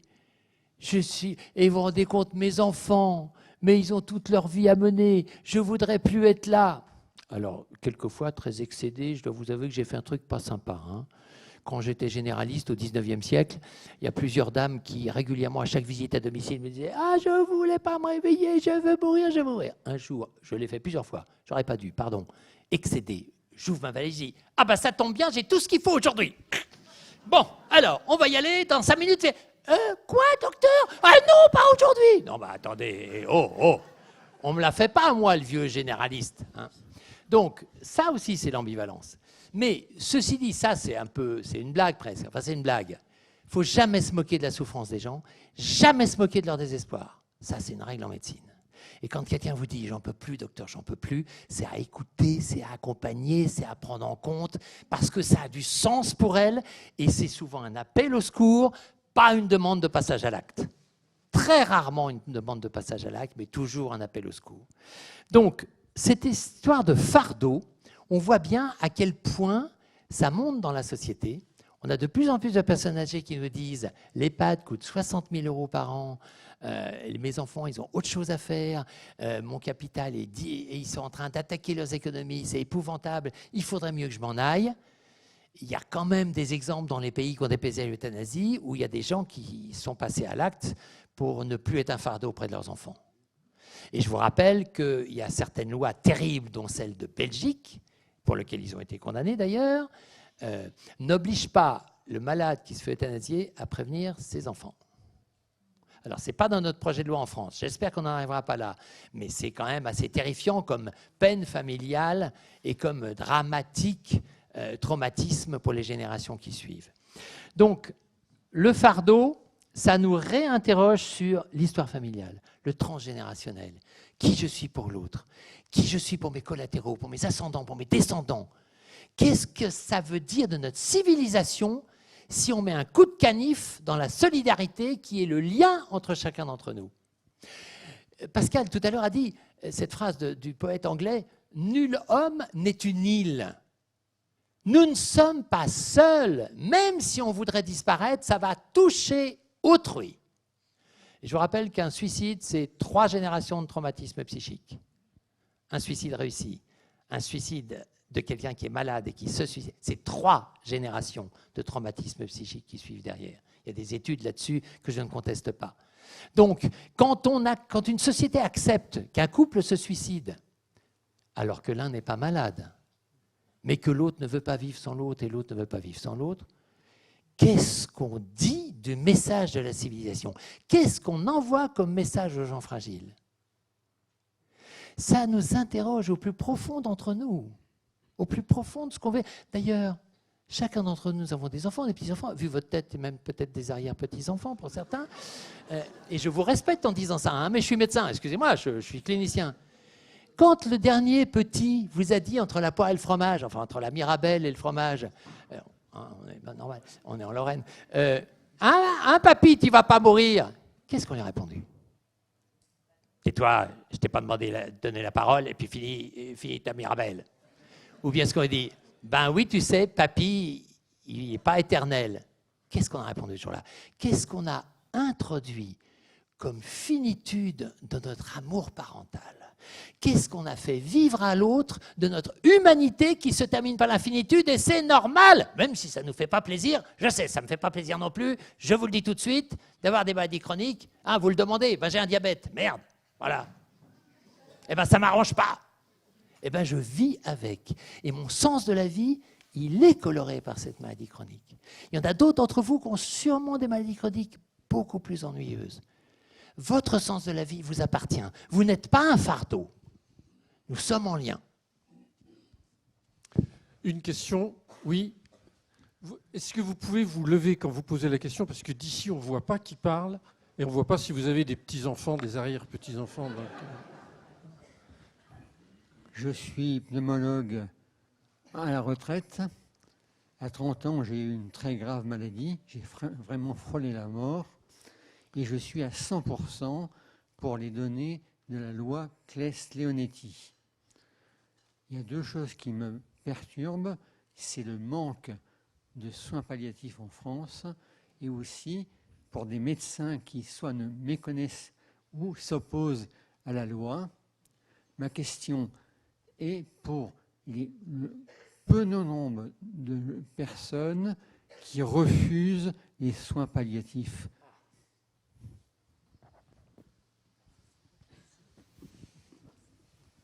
Pascal va répondre un peu sur les médecins. Et je vous remercie pour votre question. C'est une des questions les plus difficiles que nous avons à gérer en ce moment. Et en tant qu'expert judiciaire, je peux vous dire que c'est des dossiers très compliqués aussi. Quand un patient refuse les soins palliatifs, et c'est sa liberté. Je vous rappelle que depuis des années en France, on ne peut pas imposer à un patient un traitement contre sa volonté. Ça caractérise tout notre système de santé depuis 1999, 2002, 2005. Oui, mais ce n'est pas aussi simple que ça, dire non. Alors, refus de traitement, est-ce que c'est un refus de traitement? C'est un refus de relation? C'est un refus de soins? Je rappelle une chose, c'est qu'on n'arrête jamais les soins. On peut refuser un traitement, mais les soins ne peuvent pas s'arrêter. Les soins, c'est l'hygiène, la relation, le respect de l'autre. Ça, les soins, ça ne s'arrête jamais. C'est le traitement qu'on peut arrêter. Parce que arrêter les soins, ça veut dire abandonner l'humain à un statut de non-humain. Si vous ne faites plus la toilette, si vous ne faites plus les soins de bouche, si vous ne regardez pas l'autre avec un regard respectueux, ce n'est pas possible. Donc les soins ne s'arrêtent jamais, c'est les traitements qu'on peut arrêter. Et il y a des malades qui, dans leur désespoir, parce qu'ils ne sont peut-être pas assez accompagnés et écoutés, disent « Je suis tellement révolté, j'en ai tellement marre de cette vie que je vais jusqu'à arrêter les traitements ». Eh bien, la loi de 2016 est une partie de la réponse. Un malade qui est très malade et qui demande d'arrêter un traitement pour lequel nous savons que ça va entraîner une souffrance ou une douleur insupportable. Attention, douleur et souffrance, ce n'est pas pareil. Hein. Le législateur ne nous a pas écoutés, mais les mots du législateur ne sont pas les mots du clinicien. La douleur, c'est physique, la souffrance, c'est morale. Attention de ne pas confondre. Je n'ai pas le temps, il faudra que je revienne, Jean-René. Et donc, les patients qui ont la liberté d'arrêter ça, ça peut entraîner une souffrance insupportable. Et la loi 2016 nous donne la possibilité de les faire dormir à ce moment-là pour qu'ils ne sentent pas leur souffrance insupportable. Donc c'est une manière de les accompagner, même s'ils demandent d'arrêter un traitement dont on sait que ça va aggraver leur confort. C'est la loi de 2016. Mais il y a aussi des gens, oui, Chantal Sébille, vous vous souvenez, cette femme qui avait une tumeur monstrueuse et qui disait « c'est horrible, je meurs, c'est horrible, donc je veux une mort programmée parce que je ne veux pas vivre comme ça ». Chantal Sébille refusait les soins palliatifs, refusait de prendre la morphine de son équipe de soins palliatifs, et dès qu'elle avait un micro, disait que c'était horrible et qu'on ne s'occupait pas d'elle. Non, elle refusait qu'on s'occupe d'elle. C'était sa liberté, mais tous les journalistes, évidemment, sont tombés dans le panneau en disant cette femme n'est pas bien prise en charge. Non, non, elle refusait la prise en charge. Et finalement, Chantal Sébille a fini par une mort programmée dont je ne connais pas les détails. D'ailleurs, je ne sais pas si elle s'est suicidée ou elle s'est euthanasiée. Elle était euthanasiée en Belgique. Donc, ces patients-là, qui sont des patients numériquement infimes, 670 000 morts, ça c'est quelques dizaines, quelques centaines de cas. La maladie de Charcot, dont les journalistes prétendent que tous les maladies de Charcot veulent mourir, mais c'est faux. J'en ai assez de ce mensonge. J'ai dirigé un centre expert maladie de Charcot pendant toute ma vie à l'assistance publique. J'ai soigné plus de 200 malades atteints de maladie de Charcot et apparentée. Il n'y en a quasiment pas qui demandent la mort programmée. Alors certes, ceux qui veulent la mort programmée ne venaient pas dans mon service parce qu'ils pouvaient savoir qu'ils ne l'auraient pas. Mais évidemment, c'est aussi un biais de recrutement, je le sais. Mais la maladie de Charcot, il faut d'abord savoir ce que c'est. Hein. C'est 750 personnes par an. Hein. 670 000 morts, 750 personnes, c'est 1 ou 2 morts par jour. C'est-à-dire, vous voyez que les malades dont vous parlez, qui veulent arrêter les traitements, c'est numériquement infime. Et je pose la question, faut-il changer la loi pour 68 millions de Français, pour quelques dizaines ou quelques centaines de personnes qui refusent des traitements et qui sont dans la difficulté? Je ne suis pas sûr qu'il faille le faire. Mais maintenant, il faut qu'on continue à travailler pour qu'il y ait des solutions pour la souffrance de ces patients-là. Ça, je suis d'accord, il faut continuer à travailler. J'avais encore une question pour Pascal, parce qu'il me semble... Pardon. Non, pour répondre à la question, vous parliez des médecins. Comme je vous le disais tout à l'heure, l'immense majorité des médecins n'est jamais confrontée à la fin de vie.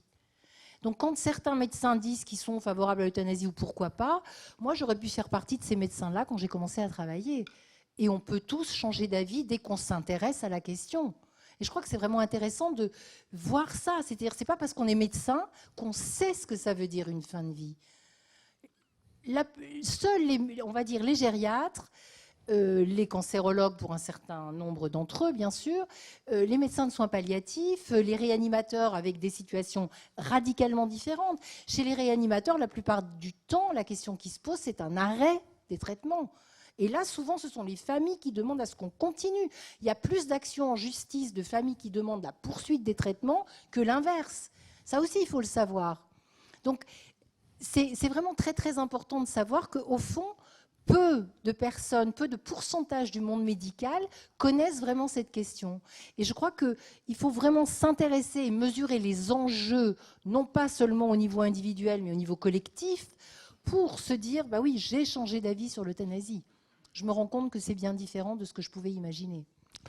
Je dis pas la question qui arrive. Simplement, vous évoquiez tout à l'heure, Pascal, les situations à l'étranger. Et vous effleurez dans le livre, j'ai reconnu que c'était Pascal qui écrivait parce que c'était mesuré, pondéré. Merci. Voilà.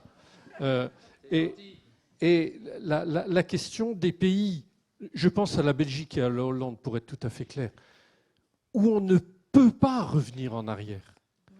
On n'arrive pas à imaginer ce que ça pourrait être pour un peuple entier et pour les médecins en particulier de dire on s'est trompé. C'est pas possible. Dire il n'y a aucun retour en arrière possible. Non, je crois qu'effectivement, il n'y a aucun retour en arrière possible. Il y a le journaliste Pierre Jova qui vient d'écrire un tout petit livre après une enquête de 2 ans en Belgique et qui dit, de toute façon, on n'a même pas le droit de dire que dans certains endroits ça dérape et que ça ne se passe pas bien. Parce qu'effectivement, certains médecins respectent les règles, respectent la loi. Mais il faut quand même savoir qu'en Belgique, c'est le même médecin qui va décider oui ou non si on fait l'euthanasie, qui va pratiquer l'euthanasie, qui va faire le compte-rendu, puisque c'est déclaratif, et qui en plus sera dans la commission de contrôle qui va contrôler. Donc ça pose quand même un problème. Il y a eu d'ailleurs une condamnation par la Cour européenne des droits de l'homme de la Belgique pour sa non-impartialité de la commission de contrôle. Mais il y a une espèce de suivi comme ça. Il faut savoir aussi que le nombre de médecins qui acceptent de pratiquer est minime. Les chiffres, 70%, plus de 70% des médecins au Canada se disaient favorables à la loi avant 2016. Ils sont moins de 2% à accepter de pratiquer. Ça veut dire que soit ils ont changé de service, soit ils vont ailleurs, soit au sein même des services de soins palliatifs qui sont en train d'éclater et d'exploser les uns après les autres. Certains pratiquent, d'autres pas, puisqu'il y a une clause de conscience, mais une clause de conscience qui est extrêmement difficile à appliquer parce que vous suivez des personnes au long cours et que le médecin se voit mal dire allez vous faire voir, allez voir ailleurs, c'est d'une grande complexité et chaque situation reste singulière. Je crois que c'est ça quand on parle d'une loi générale qui devrait s'appliquer comme ça, c'est que l'humain est, je veux dire, on est tous différents. Et chacun, même avec une pathologie qui serait identique, elle se manifestera autrement, on la vivra autrement, avec une famille autrement, avec un environnement autrement. Et ça, c'est une singularité dont on est obligé de tenir compte. On va prendre 3 questions en même temps. Monsieur. Ouais, je vous promets d'être bref. C'est pas tout à fait une question. En tout cas, je voudrais... Vous avez parlé des sondages. Vous connaissez Le Pèlerin. Le Pèlerin, ce n'est pas un journal communiste. Je le lis de temps en temps. Il y a quelques années, quand, je ne sais pas, 5, 6, 7 ans, ils ont fait un sondage pour savoir si les gens étaient favorables à l'euthanasie et au suicide assisté. Ils n'ont pas posé cette question de façon caricaturale. Reprenez leur dossier. Ils ont été d'une honnêteté totale. Résultat, ils ont eu les mêmes résultats que les autres. Il faut être clair, lisez-le. Je vous assure que c'est impressionnant. Un mot, parce que vous connaissez bien sûr Régis Aubry. Régis Aubry, je l'avais rencontré il y a 20 ans. Il était très hostile à l'euthanasie, très hostile. Regardez la façon dont il... Pardon ? Il a bien changé. Il a bien changé, mais il a fait des trucs intéressants. Comme je ne veux pas être long, on va parler d'un cas en particulier. Mon frère faisait 1m65, c'est pas très grand, il faisait 98 kilos. On lui découvre un cancer du pancréas.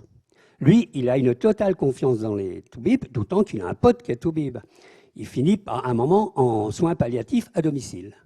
Il fait 48 kilos le jour où il est mort, 48. C'est-à-dire qu'il avait perdu un peu plus de la moitié de son poids. Il a une cuvette à côté de lui, il vomit du sang. Il n'y a pas un toubib, il n'y a pas un membre de l'équipe qui a accepté de l'aider. C'est moi qui l'ai aidé. Mais ça, c'est le danger, si vous voulez. Regardez même le projet. La décision fut-elle collégiale, ça vous met pieds et poings liés à la décision de médecins, de soignants, et ça n'est pas possible. Moi, je reste très nuancé là-dessus. C'est un problème délicat, la fin de vie. Mais moi, non seulement je suis pour le renforcement des soins palliatifs, c'est scandaleux. Hein. Vous savez qu'on nous raconte des histoires. Les lits dédiés, c'est quoi ?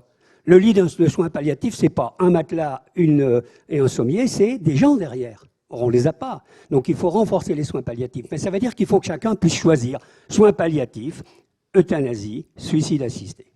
Merci. Merci pour votre témoignage. On va y revenir. Voilà, ici, Véro, à gauche. Oui, vas-y, Philippe.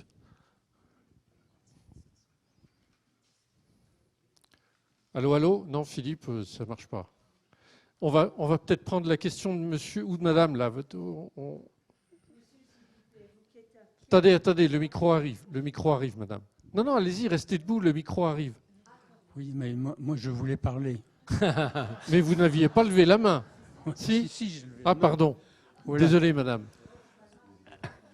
Excusez-moi. Alors, je suis médecin également. Et je m'interroge pour savoir si, quand on prescrit la sédation profonde et continue, on ne prescrit pas une mort lente, alors qu'à la place, si on faisait une euthanasie, ce serait une mort rapide. Une mort rapide qui pourrait être quand même aussi très sereine et apaisée. Merci pour votre question. Donc, on va répondre après, c'est ça, Jean-René ? Au bout de la même rangée, si vous voulez bien faire passer le micro après. Allez-y, madame, posez votre question. On retient bien la question de... Monsieur, vous qui êtes un pionnier des soins palliatifs, comment avez-vous pu vous faire dépasser dans le fait qu'il y ait des départements qui en sont totalement démunis ? J'imagine, monsieur, que vous ne faites pas ce genre de conférences dans la Creuse ou je ne sais où il n'y a aucun ou très peu de lits de soins palliatifs. Ici, tous, nous sommes des privilégiés. Nous avons peut-être la possibilité d'avoir accès à un lit de soins palliatifs. D'autre part, monsieur, ne pensez-vous pas, vous avez parlé beaucoup d'humanité, de fraternité, etc. Moi, chaque fois qu'on me parle d'un départ pour la Belgique ou la Suisse, je considère ça comme un échec pour nous, Français. On se débarrasse des personnes en fin de vie comme on se débarrasse des handicapés, des enfants handicapés que nous ne sommes pas capables de prendre en charge. Monsieur, croyez-vous, monsieur, que dans les EHPAD, au moment du Covid, il y a beaucoup de personnes qui ont pu profiter d'une demi-ampoule d'Hypnovel ou d'un quart d'ampoule de morphine pour qu'ils puissent s'endormir de façon sereine. Vous savez, monsieur, on est français, mais on a à rougir de notre comportement à l'égard des plus faibles et de ceux qui n'ont pas nos moyens. D'autre part, madame, vous n'avez pas précisé que pour aller en Suisse ou en Belgique, il faut en avoir les moyens. 12 000 Ça, euros. c'est comme un lit de soins palliatifs. C'est 10 000 euros au bas mot, madame, au bas mot. C'est l'égalité, ça, en égalité des chances. Moi, vous savez, j'ai honte de tout ça. Vous faites passer le micro au bout Avec plaisir. Ça fait une deuxième question. Allons-y. Oui, on va voir la troisième, là. Pardon. Je trouve que vous avez employé, trop souvent peut-être, le mot euthanasie, parce que ce mot est mal connoté. D'un point de vue étymologique, ça veut dire mort douce, il me semble. Bonne.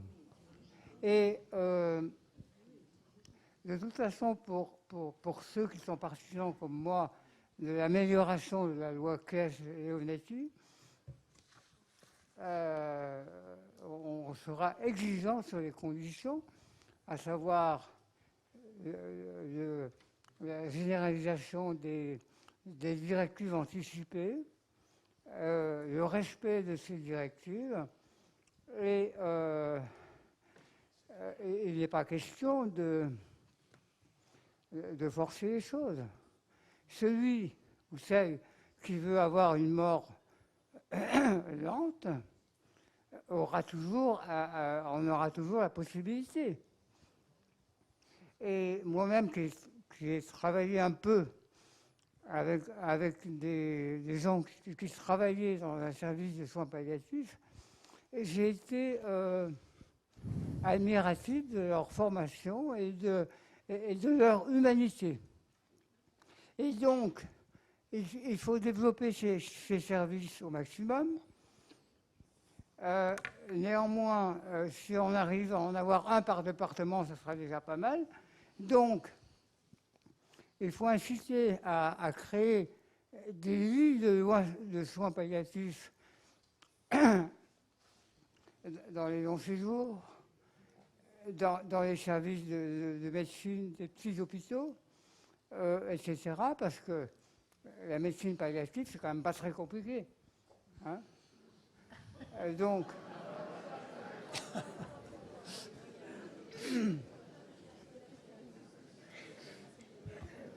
voilà, vous avez, noté. par votre discours, qui néanmoins était intéressant, vous avez tendance à nous faire peur. Merci. Donc, première question, sédation profonde. Euthanasie, ça va plus vite. Deuxième question de madame sur Troisième question, finalement, ceux qui veulent choisir peuvent le faire, et tant mieux s'ils choisissent les soins. Oui.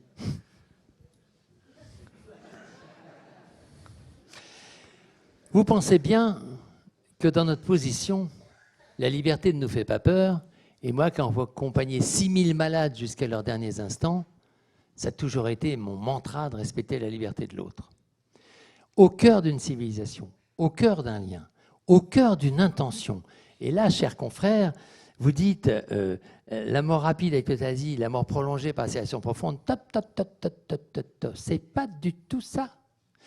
Relisez la page 8 du document qui s'impose à vous, qui est le guide de la Haute Autorité de Santé sur la sédation profonde, page 8, document de 2018, et vous allez voir un petit tableau qui montre que la sédation profonde, ce n'est pas du tout une euthanasie. L'intention est différente, la durée est différente, les doses sont différentes, et un malade qui est en train de mourir et que vous calmez, nous avons des preuves scientifiques que c'est lui qui lâchera prise à son heure du fond de son coma. Et ça, je m'incline devant le fait que c'est le malade qui meurt à son heure. Quand vous dites c'est mieux qu'il meure en 5 minutes, c'est votre liberté. C'est votre liberté, je vous la laisse. Mais alors non, parce que ce n'est pas la même intention. Et le problème est là. Vous aussi, vous avez parlé, monsieur, de mort lente. Non mais, attendez. On est bien d'accord que l'optimal du soin palliatif et de notre humanité, c'est confort, communication. Levez la main. C'est-à-dire que quand un malade, comme vous l'avez dit, merci beaucoup pour votre témoignage, monsieur Mais attendez, j'ai connu des malades qui mouraient d'hémorragie externe. Évidemment qu'il faut une vraie compétence, et c'est beaucoup plus compliqué que vous semblez le penser, chers confrères, les soins palliatifs, parce que donner le calme et l'antidouleur à un malade qui meurt d'une hémorragie externe, c'est quand même partie des choses très compliquées. Mais on y arrive à les calmer, ces gens-là, et il faut évidemment être entouré.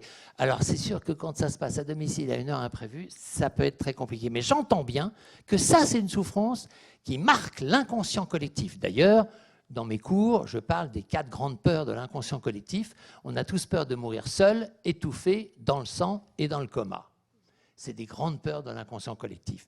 Donc, vous avez raison, et j'entends votre préoccupation sur les soins palliatifs, votre préoccupation sur le développement, votre préoccupation que l'homme soit considéré dans son confort au moment où il décède. On est tout à fait d'accord avec vous. Tout à fait d'accord ensemble. Simplement, il y a peut-être quelques petits détails. Les sondages, le pèlerin que j'honore, en termes de journal, bien entendu, je ne connais... si, on a dans nos papiers ce sondage, je crois. J'entends bien, et nous n'avons pas dit autre chose tout à l'heure, que dans les sondages, ce n'est pas 90% des gens qui demandent l'euthanasie, ça c'est l'addition de plusieurs réponses différentes. Les gens, ils ont d'abord et en majorité besoin d'être soignés, accompagnés, douleur calmée. Et sédatés s'ils ont trop mal, parce qu'ils ont tous entendu parler de la sédation profonde, et c'est très bien, c'est la loi. Donc en fait, vous voyez que... Et puis j'ai encore... vous rougissez, madame, de l'état des soins palliatifs? Eh bien moi aussi. Moi aussi. Moi, le fondateur du mouvement des soins palliatifs, vous avez raison de dire que vous rougissez, parce que, et on l'a dit aux tutelles, et on l'a dit en haut lieu, mais vous vous rendez compte de ce que vous avez laissé faire comme déshabitation du soin palliatif en France. Il y a des centres de soins palliatifs qui ferment. Il y a des départements qui n'ont pas de centres spécialisés. Alors, ils ont tous des équipes mobiles ou des lits identifiés, mais c'est vrai que les lits identifiés, c'est comme la boîte de chocolat, on ne sait pas sur quoi on tombe. Vous avez raison, ce n'est pas seulement un matelas et un sommier. Donc, vous avez raison de dire que c'est scandaleux. Et nous l'avons porté de la part d'un collectif soignant qui faisait presque 1 million de professionnels. Nous l'avons porté au ministre en disant il faut absolument développer les soins palliatifs parce que c'est de ça, d'abord, dont les Français ont besoin. Vous savez, les Français, ils ont besoin de trouver un médecin en moins de 3 mois. Alors, si on leur promet l'euthanasie en 17 jours, il y a quand même un problème. C'est quand même assez sympa, le coup du projet de loi où il faut voir un médecin, un deuxième médecin. Non, mais où ? Où est-ce qu'on va le trouver? Il y a des départements en Bretagne, les certificats de décès sont signés à l'avance dans les EHPAD parce qu'il n'y a personne pour faire les certificats de décès le week-end. Non, mais on l'a dit à l'Agence régionale de santé, ça. Ils ne voulaient pas nous croire. Il faut qu'ils sortent de leur bureau, ces cocos, pour voir la vraie réalité de terrain. Donc, j'entends ce que vous dites, je partage votre révolte et votre préoccupation. Et on a porté une partie de ces préoccupations, sachez-le, pour que la loi soit au service des gens et non pas dans une interruption programmée qui serait plus facile. Ça, c'est un vrai problème de civilisation aussi. Hein.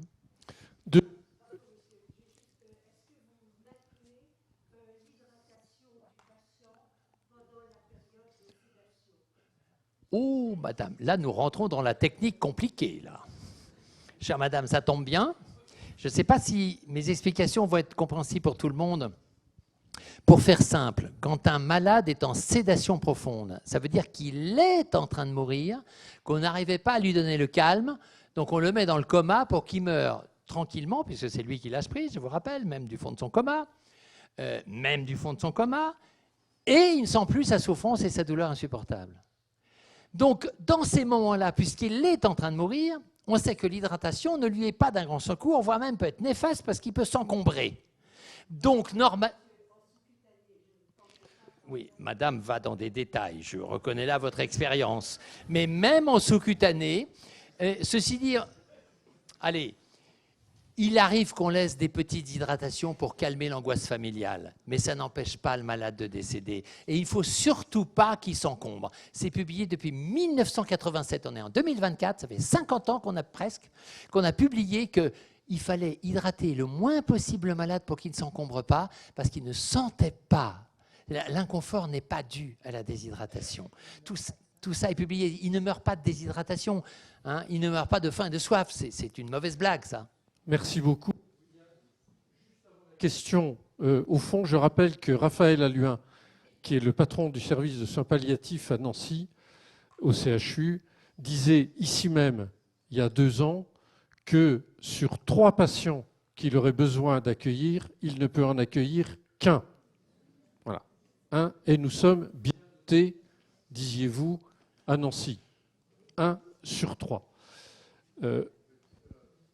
Par ailleurs, il citait aussi le fait que à l'université, aujourd'hui, à la faculté de médecine de Nancy, la formation soins palliatifs d'un étudiant en médecine sur l'ensemble de son parcours, c'est 8 heures. Voilà. Je vous en prie. On n'entend pas. Allez-y. Je vous entends. En soins palliatifs. Stop! Cher monsieur.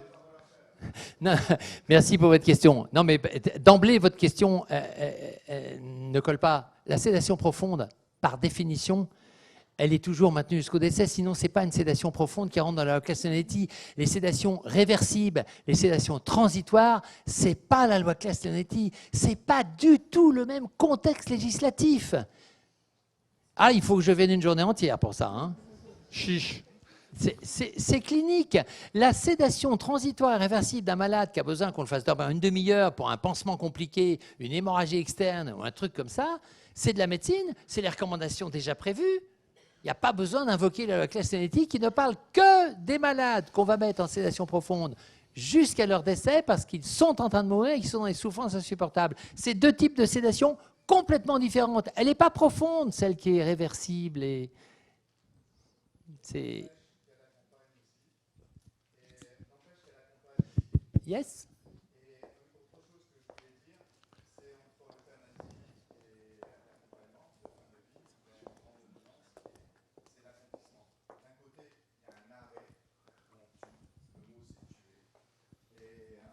De l'autre côté, il y a un accomplissement de la vie. Parce que la mort, personne ne sait ce que c'est. Je vois que vous avez tout à fait raison, monsieur. C'est la dernière partie du bouquin, c'est passionnant. Vous avez entendu que notre président disait à propos des patients que la mort est déjà là. C'est dire à quel point il méprise la réalité de la vie jusqu'au bout de chacun d'entre nous.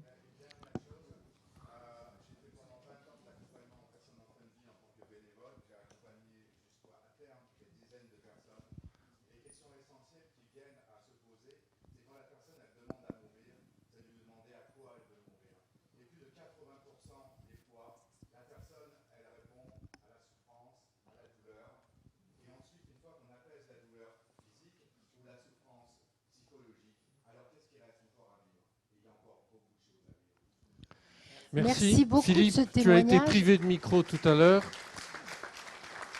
Et puis, Véro, il y a une question ici. Oui, on t'a remis des piles, Philippe. Je crois que ça marche. Oui, vas-y. D'abord, merci beaucoup pour vos convictions, merci pour votre message. Vraiment, moi j'approuve, d'autant plus que nos élus, quelquefois, par respect humain, par peur du qu'en dira-t-on, ne peuvent pas parler de la même façon. En tout cas, merci beaucoup. Ce que je voudrais dire, c'est que j'ai l'impression, mais vous me direz, que la médecine s'est un petit peu déshumanisée ces derniers temps. Je ne suis pas médecin, hein, mais j'ai l'impression que depuis le décret Covid, depuis les brigades d'intervention rapide de l'assistance publique, depuis un certain nombre de choses, on a tous été confrontés à des proches qui, quelquefois, on a l'impression, sont partis un peu vite. Alors ma question, parce que j'ai un cas très précis, même cet été, on a l'impression qu'il se passe déjà une anticipation de la loi. Donc là, j'aimerais bien savoir si vous avez des éléments pour nous en parler. Il y a eu un bruit de fond épouvantable, je n'ai pas entendu votre question. Une autre question? Non, c'est ma vieille blague, je la fais depuis 30 ans, celle-là. Merci, monsieur, pour votre question qui met le doigt sur quelque chose de tellement douloureux, tellement difficile. C'est les transgressions de la toute-puissance médicale qui se permettent déjà de faire des accélérations de fin de vie quand ils n'arrivent pas à donner le calme à un malade. J'ai vécu ça toute ma vie. Relisez les attendus de la commission parlementaire 2005 à laquelle j'ai participé Vous y trouverez les paroles terribles que j'ai prononcées où je disais que dans ces époques-là, on euthanasiait les malades dans les centres anticancéreux le week-end pour faire de la place pour les chimios du lundi matin. Et oui, c'est marqué en toutes lettres dans le tome 2 de la commission Leonetti. Signé Gomas. Ah, ça a fait de l'effet, je peux vous dire. Hein. Les députés de la commission, ils étaient horrifiés. Mais vous avez raison de dire qu'il y a certains médecins qui, de haut de leur toute-puissance, sans connaître les soins palliatifs, sans connaître l'humilité, la technicité, beaucoup plus compliquée que vous ne pensez, pour donner le calme, le confort à un malade, ne lui laisse son rythme naturel et le laisse rendre son dernier souffle quand il le décide. Nous savons qu'il y a des accélérations de fin de vie. Nous savons qu'il y a des sédations palliatives qui deviennent euthanasiantes parce qu'on augmente le débit sans arrêt de la pompe. Nous le savons. Nous l'avons dit à la ministre. Et c'est vraiment pas une bonne réponse que de dire « Eh bien, écoutez, quand c'est compliqué, on va faire une mort programmée ». Alors, quelquefois, ce n'est pas forcément le médecin avec une idéologie, c'est aussi par manque d'infirmières, c'est aussi par manque de moyens, par la fermeture d'un certain nombre de lits. Donc derrière, on force un peu les situations. Mais c'est aussi par manque de compétences, parce que, contrairement à ce que monsieur pense, le soin palliatif, c'est quand même très très compliqué. Et par exemple, pour vous donner juste un chiffre, parce que tout ce que nous avons dit ce soir, c'est quand même factuel. Hein, c'est pas, vous pouvez vérifier ça quand vous voulez.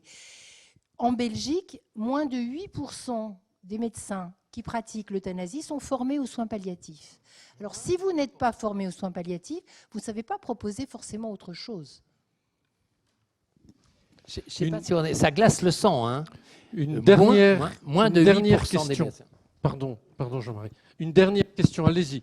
Oui, bonsoir. Il y a un sujet que vous n'avez pas abordé qui m'intéresse. On parle de la fin de vie. Vous avez beaucoup rattaché la fin de vie à la maladie. Je pense qu'il y a aussi des fins de vie qui ne vont pas forcément qu'avec la maladie. Et on n'a pas du tout parlé de la liberté de disposer de soi-même. Si demain, la liberté de disposer de soi-même était inscrite dans la Constitution, est-ce que vous ne pensez pas que ça changerait globalement toute la loi qui est en préparation sur tous les sujets que vous avez abordés ? Je trouve intéressant que vous précisiez ce que vous entendez par la liberté de disposer de soi-même. Parce qu'en tant que patient, on peut aujourd'hui refuser les traitements. Ça s'appelle bien la liberté de disposer de soi-même. Qu'est-ce que vous entendez ? Vous pouvez vous suicider demain. Je pense que, il ne faudrait pas qu'on soit dans une image de riches qui peuvent aller en Suisse se suicider par médecin interposé, ou la personne qui est moins riche se prendre un Vous avez tout à fait raison. Vous avez tout à fait raison. Et de toute façon, il est clair et certain que notre loi va changer. Alors, on ne va pas appeler ça une amélioration de la loi Claes-Leonetti. On rentre dans un autre monde et dans une autre loi. C'est vraiment autre chose, puisque c'est accepter l'administration de la mort. Mais ce que nous avons essayé de dire, c'est que justement, pour reprendre ce que vous dites, monsieur, la liberté de disposer de soi-même, ce serait de décider, moi, parce que j'ai telle pathologie ou telle situation. Alors, sans pathologie, alors là, on change de civilisation. Ça veut dire que, qu'est-ce que vous faites ? Alors, je reviens sur qu'est-ce que vous faites de toutes les tentatives de suicide. Vous les regardez en disant, le monsieur sur le pont, là, vous allez le pousser. C'est la liberté de suivre lui-même. Non, vous allez le regarder faire. Non, je vais l'aider autrement. Alors là, ça devient compliqué. Je pense que ce qu'il faut, là où on en est maintenant dans le projet de loi, c'est de distinguer l'euthanasie et le suicide assisté. Parce que d'abord, l'euthanasie, c'est plus une liberté de disposer de soi-même, puisque vous faites appel à un tiers. Le tiers, en l'occurrence, c'est un médecin. Donc c'est déjà, vous touchez une autre liberté. On ne va pas rentrer dans les droits créances, etc., parce que là, ça devient compliqué. Mais on est dans autre chose. Maintenant, si on en arrive à décider que le pays accepte le suicide assisté, on peut le réglementer au mieux comme il a été fait dans certains pays, sans impliquer, comme le projet de loi est en train de le faire, un soignant, parce que justement, on modifierait la liberté. Si moi, médecin, je dois attendre derrière la porte pour être sûr qu'il est bien mort, je ne respecte pas le choix de la personne qui voudra prendre ou pas prendre. Donc effectivement, nous avons dit, nous, depuis le début, et c'est ce que nous exprimons dans notre livre, que nous ne serons pas opposés à l'idée d'un suicide assisté. Parce qu'après tout, je n'ai pas le droit de décider à la place de l'autre. Bon, mais on est obligé, monsieur, d'avoir un encadrement. Ça ne peut pas être sans pathologie, ou alors là, on arrive, pourquoi pas laisser les enfants. Enfin, on est obligé de poser des règles, un cadre. Et je suis obligé de dire qu'il est l'heure. Vraiment, merci à tous les deux.